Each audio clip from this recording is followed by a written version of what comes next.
हिंगोली जिल्ह्यामध्ये ढगफुटी सदृश्य पाऊस बरसलाय। पांगरा शिंदे गावामध्ये पुराचं पाणी शिरलंय। हिंगोली जिल्ह्यामध्ये आज पहाटेपासून ढगफुटी सदृश्य पावसाने हजेरी लावली आहे, तर पांगरा शिंदे गावापासून वाहणाऱ्या ओढ्याचं पाणी गावात शिरलं। कळमनुरी, वसमत, हिंगोली परिसरात जोरदार पाऊस झाला। या पावसामुळे शेतकऱ्यांचं राहिलेलं सर्व पीक सुद्धा आता पाण्यात जाण्याची भीती आहे। सगळ्या संदर्भात बोलण्यासाठी आपले प्रतिनिधी संतोष भिसे आपल्यासोबत जोडले गेलेले आहेत। संतोष, आधीच काही फारसं उरलं नव्हतं शेतकऱ्यांच्या हातामध्ये, आता जे काही थोडंफार उरलं सुरलंय ते सुद्धा जाण्याची भीती।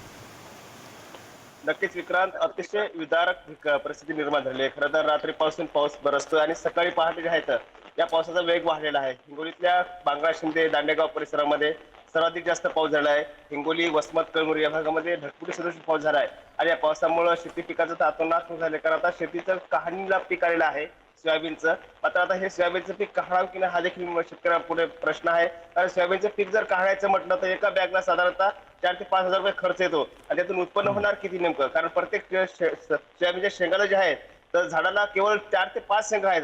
त्यामुळे शेतकऱ्यापुढे मोठा प्रश्न निर्माण झाला आहे। त्यामुळे पांगरा शिंदे गावामध्ये जे आहे तर गावापासून वडा वाहतून त्या वड्याचं पाणी पूर्णतः गावामध्ये शिरलेलं आहे। दानेगाव गावामध्ये देखील तीच परिस्थिती निर्माण झाली आहे, कारण आपत्ती व्यवस्थापन विभागाच्या वतीनं सर्वत्र माहिती घेतली जाते।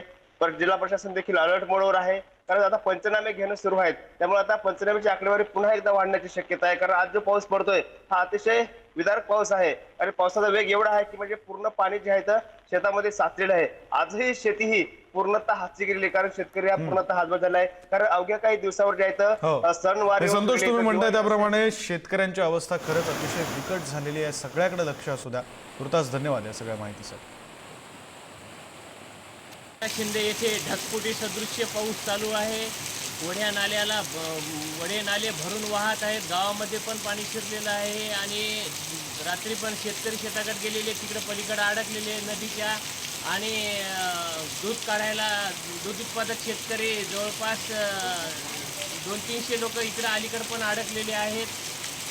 शासनाने याची जरूर खबरदारी घ्यावी।